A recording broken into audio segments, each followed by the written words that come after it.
Assalamualaikum warahmatullahi wabarakatuh. Kami dari kelompok 2 yang beranggotakan saya sendiri Maulida Nur, Saudari Siti Fadilah Rafil, Saudari Mayasari, Saudari Nurani Ramadhani, dan juga Saudari Nursani. Baik, di sini kami akan mempresentasikan hasil dari diskusi kami yang berjudulkan implementasi pembelajaran UBD. Itu ada aktivitas pembelajaran, di mana aktivitas pembelajaran ini menjadi salah satu faktor yang berpengaruh terhadap hasil belajar peserta didik. Dalam aktivitas belajar ini, peserta didik dituntut untuk aktif mengikuti proses pembelajaran.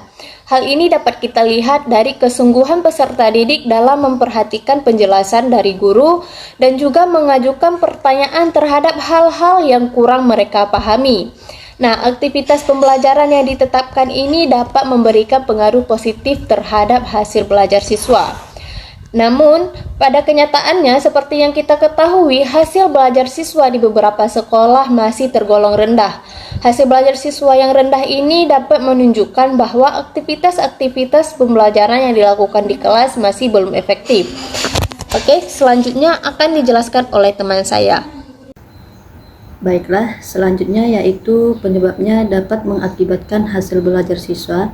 Nah, di sini ada beberapa faktor. Yang pertama yaitu siswa kurang memperhatikan saat proses pembelajaran berlangsung. Ini dapat diakibatkan karena guru memberikan materi pembelajaran yang monoton, yang tidak menggunakan media atau hal-hal yang kreatif, sehingga membuat siswa itu tidak memperhatikan apa yang diberikan oleh guru, sehingga menimbulkan proses pembelajaran tidak nyaman dan tidak efektif. Yang kedua yaitu kurangnya pemanfaatan media atau sarana dan prasarana yang mendukung proses pembelajaran seperti alat peraga yang kurang mencukupi. Nah, di sini sekolah juga tidak menyediakan sarana prasarana, atau mungkin gurunya sendiri tidak menggunakan media yang sudah ada untuk proses pembelajaran yang efektif. Yang ketiga yaitu kurangnya kreativitas guru dalam menciptakan pembelajaran yang inovatif. Di sini juga guru kurang memberikan proses pembelajaran yang bervariasi, yang monoton, sehingga tidak ada kekreatifan dalam proses pembelajaran.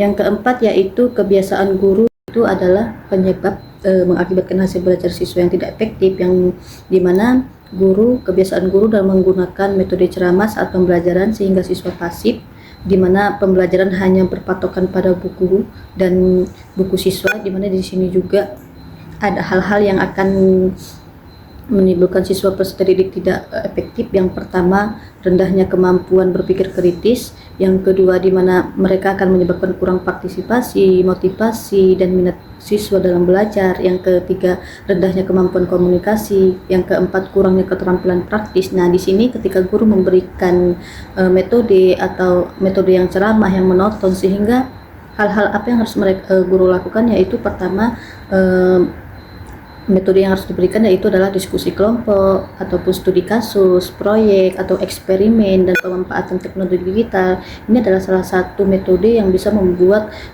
proses pembelajaran itu secara efektif dan efisien. Nah,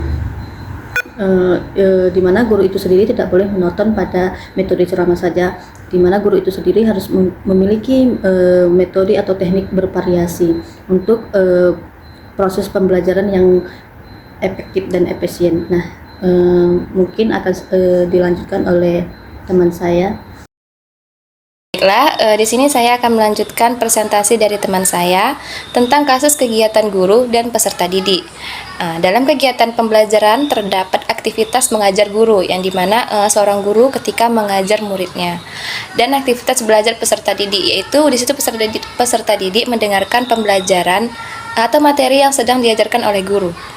Nah, antara aktivitas mengajar guru dan aktivitas belajar peserta didik inilah yang sering disebut interaksi pembelajaran. Dan guru berfungsi untuk merencanakan tugas ajar. Semakin giat para melaksanakan tugas ajar, semakin besar kemungkinan tujuan pengajaran akan tercapai. Guru sebagai fasilitator dalam proses pembelajaran, tentu guru dituntut untuk mempunyai kreativitas yang tinggi pada saat melaksanakan proses pembelajaran.